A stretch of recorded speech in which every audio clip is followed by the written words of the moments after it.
Robot dogs are everywhere right now. Boston Dynamics has Spot inspecting nuclear sites and military bases. Unity's go-to is mapping houses on a $50 Jetson. Ghost Robotics is patrolling perimeters. There are robot dogs in warehouses, in hospitals, in nursing homes. And if you have been on YouTube lately, you've probably seen one doing something that made you stop scrolling. It feels like these things came out of nowhere. Like one day, quadrupeds were lab curiosities, and the next, they were commodity hardware you can order online. But they didn't come out of nowhere. They came from one decision made quietly over a decade ago at a small company in Massachusetts. A decision that almost nobody noticed at the time, but that quietly rewired the entire trajectory of robotics. And to understand what it is, I need to show you a video from February 2015. This is Spot, a 160-pound, 4 legs, no head, just a sensor stick on top. Boston Dynamics posted this clip to YouTube and it went massively viral. Not because Spot is walking, we have seen robots walk before, but because someone kicks it hard from the side and Spot doesn't fall. Watch when the guy swings his foot into Spot's body. The robot lurches sideways, catches itself, adjusts its gait, and keeps moving like it's nothing. That clip got millions of views, and for good reason. It violated everything people assumed about robots. They are supposed to be fragile, one bump and they topple over, but Spot just handled it. Now, here's what most people took from the video. Wow, Boston Dynamics built a robot that's really stable. And that's true. But the interesting question isn't how Spot stayed up, it's why Spot could stay up when every robot before it would have fallen. Because the answer isn't better motors, it isn't better sensors, it isn't even better AI. The answer is an architectural decision that almost nobody outside the robotic world noticed. And that decision is the reason you can buy a robot dog on Amazon today for $5,000 instead of $5 million. To understand what changed, you need to understand how robots were built before Spot. For decades, from the 90s through the 2012, robots all followed the same blueprint. You had a really smart computer sitting in the robot's brain, and you had really dumb actuators, motors, hydraulic cylinders connected to that brain by wires. Every single thing the robot did, every step, every balance correction, every fruit placement had to go up to the wire to the computer, get computed, and come back down. Think of it like driving a car where the steering wheel is connected to the driver in another city. Every tiny adjustment, every pebble in the road, every gust of wind has to travel to that city, get processed, and come back. By the time the correction arrives, you already hit the guardrail. That architecture worked well enough in controlled environments. Honda's Asimo could walk down a hallway, climb stairs, even shake hands. It looked impressive. But Asimo was essentially performing a pre-scripted routine. The moment something unexpected happened, a slippery floor, a person bumping into it, a step that was 2 centimeters taller than expected, the whole system broke down. Because the robot couldn't react fast enough. The round trip to the brain took too long. And here's the thing, this wasn't a Honda problem. It wasn't that Honda wasn't smart enough.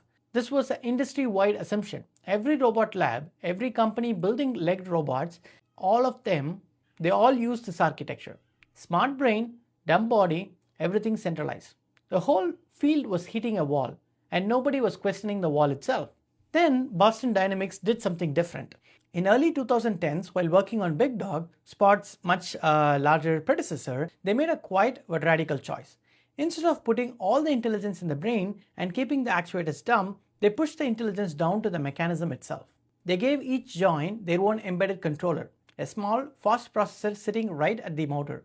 These local controllers handle the real-time stuff, sensing the ground, adjusting torques, maintaining balance.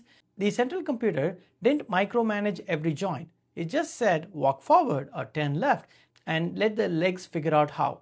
Imagine the difference. In the old architecture, every footstep was a phone call to headquarters. In the new one, the legs have their own reflexes.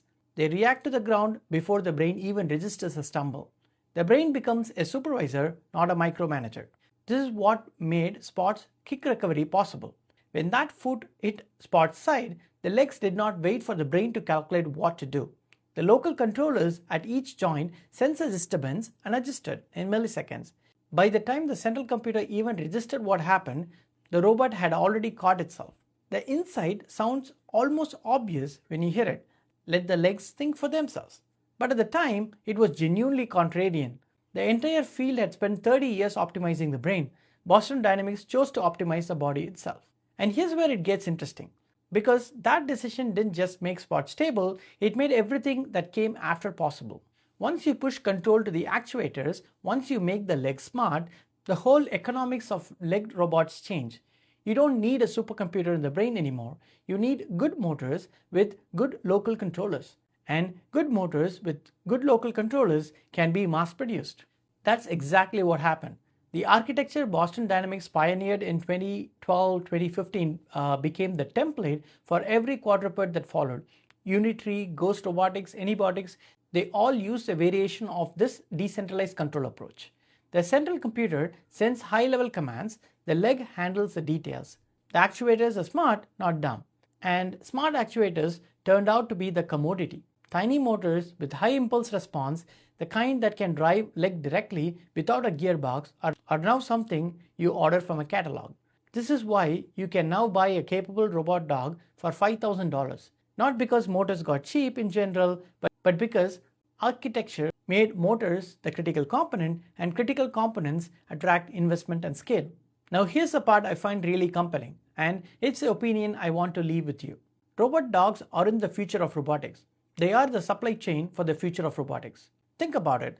The same tiny motors, the same direct drive actuators, the same embodied joint controllers that make a robot dog walk, these are the exact same components a humanoid needs.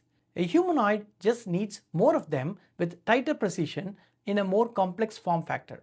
The reason robot dogs came first isn't because dogs are more useful than humanoids, it's because the bar for convincing is lower.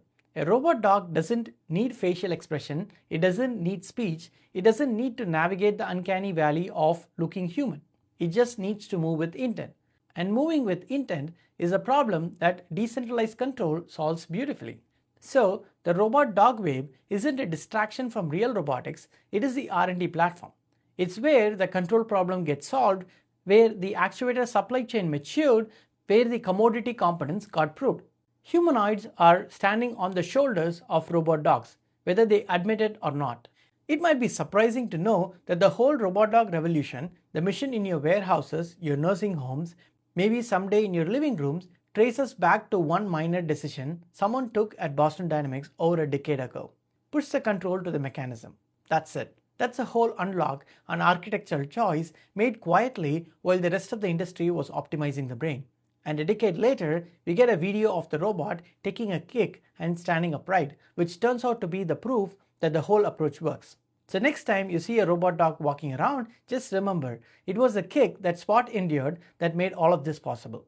If you want to dig deeper into the technical papers behind this, I have linked the sources in the description, including Boston Dynamics' own write-ups on Spot's control architecture, the Valkyrie decentralization control paper, and the original BigDog research. Let me know in comments if you want me to do a follow-up going deeper into how humanoids are inheriting this same architecture. That's all for today. I'll see you in the next one.